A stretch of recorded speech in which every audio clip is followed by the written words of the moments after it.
মুহতারাম হাজিরিন, এত গুরুত্বপূর্ণ প্রশ্নের জবাব যদি জানতে চান, রাষ্ট্রের নেতা নির্বাচন করবার কি ফর্মুলা আছে?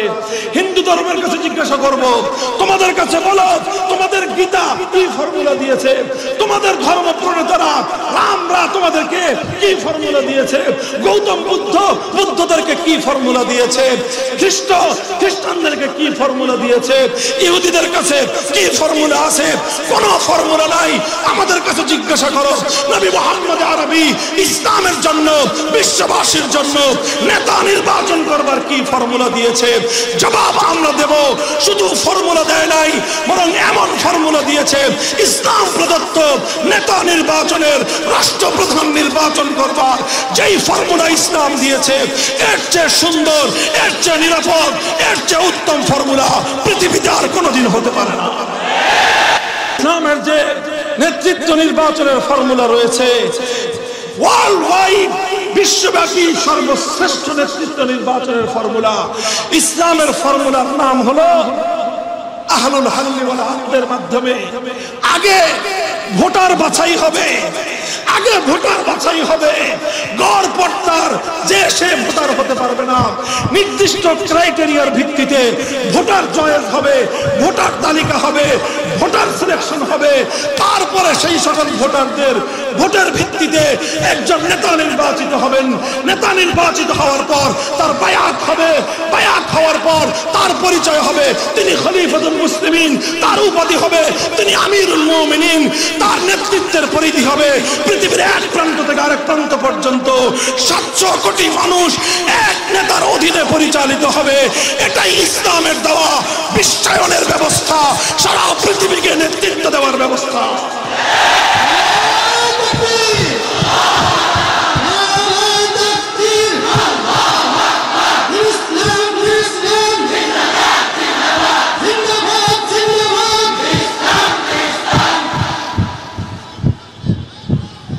মুহতারাম হাজিরিন, তাহলে নেতৃত্ব নির্বাচনের ক্ষেত্রে, রাষ্ট্র প্রধান নির্বাচনের ক্ষেত্রে ফর্মুলা যদি দিতে পারে, একমাত্র দিতে পারে কারা? চিৎকার করে বলেন, একমাত্র দিতে পারে। আরো জোরে, একমাত্র দিতে পারে। অন্য কোন ধর্মাবলম্বীদের কাছে নেতৃত্ব নির্বাচন করবার কোন ফর্মুলাই নাই। গীতা এ ব্যাপারে নীরব, ত্রিপিটক এ ব্যাপারে নীরব, ওল্ড টেস্টামেন্ট এ ব্যাপারে নীরব, নিউ টেস্টামেন্ট এ ব্যাপারে নীরব, হিন্দু, বৌদ্ধ, ইহুদি, খ্রিস্টান সবাই এ ব্যাপারে নীরব। মুসলমানরা একমাত্র সরব। দিকে দিকে আজ দাবি উঠছে, সারা দুনিয়ার মুসলমানরা আজ নতুন করে দাবি উত্থাপন করছে, তন্ত্রমন্ত্রের দিন শেষ, খেলাফতের বাংলাদেশ।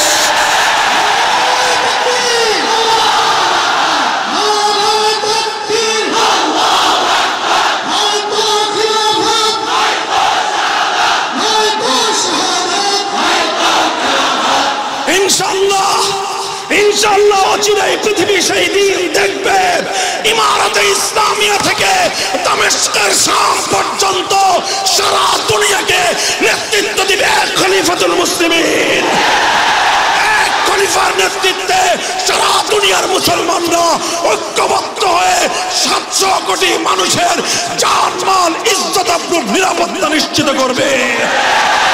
আমেরিকার ক্ষমতার পতন ঘটবে, রাশিয়া ধুলোয় মিশে যাবে, চায়না, ভারতের নেতৃত্ব থাকবে না। নেতৃত্ব দিবে শুধু ইসলাম, নেতৃত্ব দিবে শুধু খলিফাতুল মুসলিমিন। এক খলিফার কথায় আবার সারা পৃথিবী উঠবে আর বসবে। ইনশাআল্লাহ আমরাই আমাদের জীবদ্দশায় সেদিন দেখে যাব ইনশাআল্লাহ। প্রস্তুতি নাও, প্রস্তুতি নাও। কথা বলেন, প্রস্তুত আছেন তো? তবে শুধুমাত্র স্লোগান দিয়ে হবে না, শুধু স্লোগান দিয়ে হবে না। আল্লাহর জমিনে আল্লাহর খেলাফত কায়েম করবার জন্য তোমাদের প্রত্যেককে প্রস্তুতি নিতে হবে। ঘাম ঝরানো মেহনত করতে হবে, চোখের অশ্রু দিয়ে আল্লাহর সাহায্য চাইতে হবে। এরপর খেলাফত কায়েমের জন্য সমস্ত তাগুদের জাহিলিয়াতের কবর রচনা করবার জন্য শহীদি ঈদগাহে জমায়েত হতে হবে।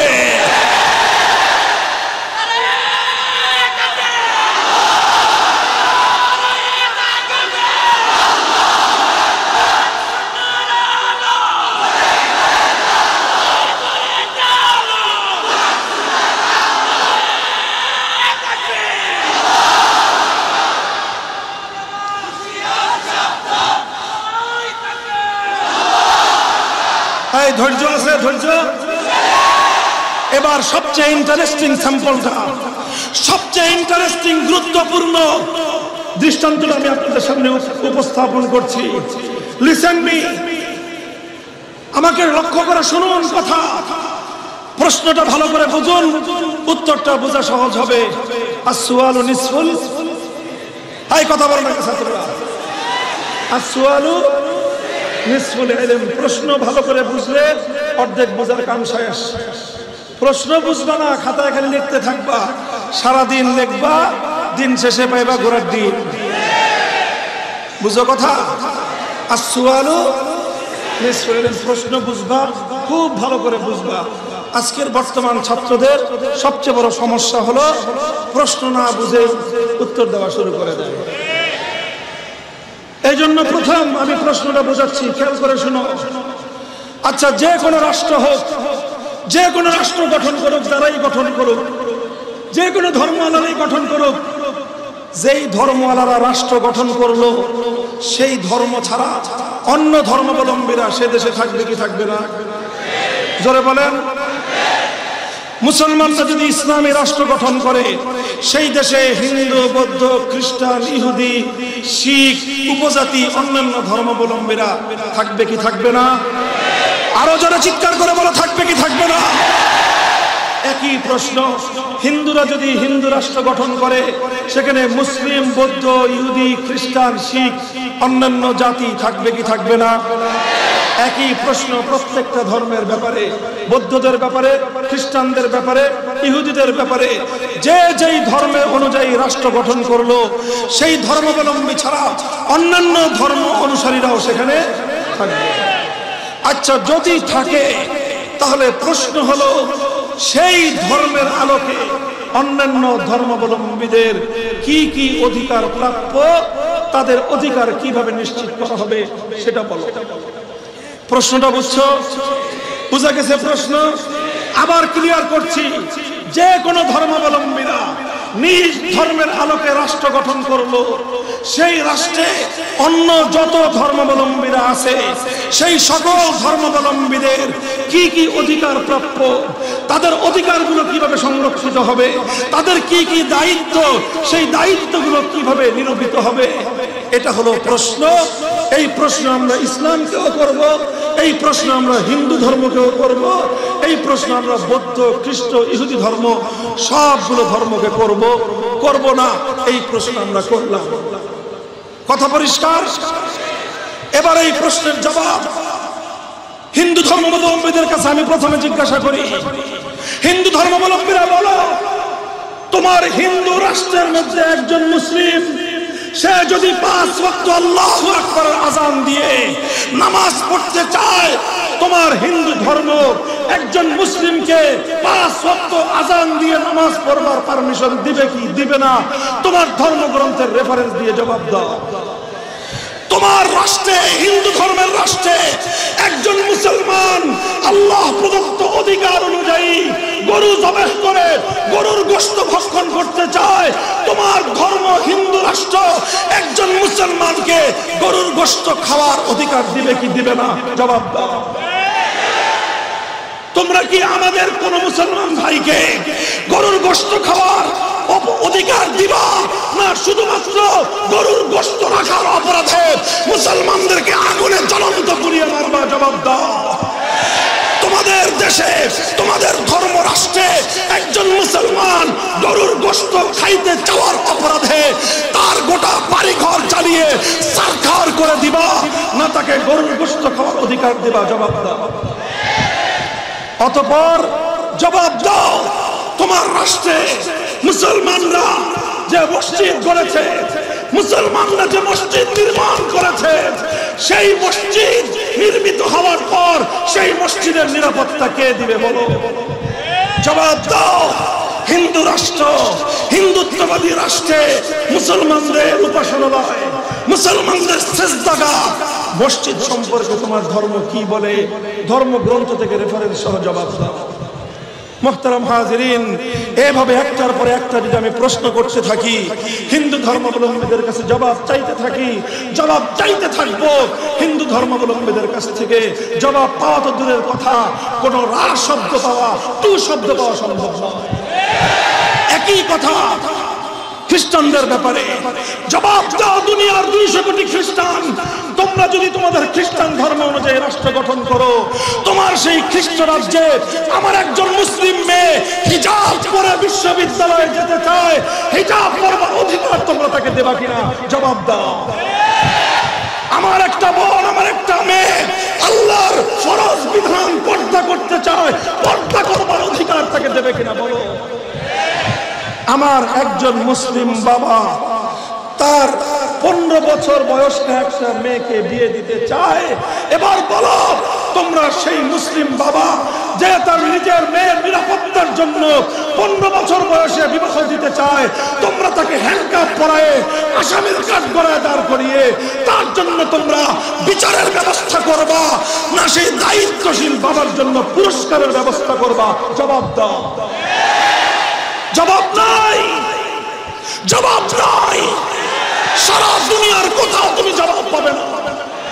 পাল্টা প্রশ্ন করো আমার ইসলামের কাছে, যদি প্রশ্ন করো মুসলিম রাষ্ট্রে অমুসলিমের কি অধিকার, আমি বলবো আমার নবীর হাদিস, লাহুম মা লানা ওয়া আলাইহিম মা আলাইনা, আল খামরু লাহুম কাল খাল্লি লানা ওয়াল খিনজিরু লাহুম কাশশাতি লানা।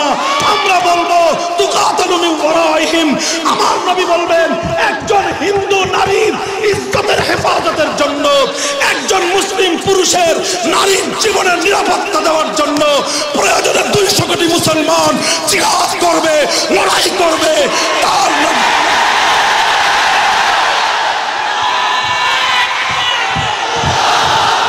আমরা জিজ্ঞাসা করেছিলাম হিন্দু ধর্মাবলম্বীরা, তোমার রাষ্ট্রে একজন মুসলমান যদি গরু জবাই করে খেতে চায় তুমি কি করবা?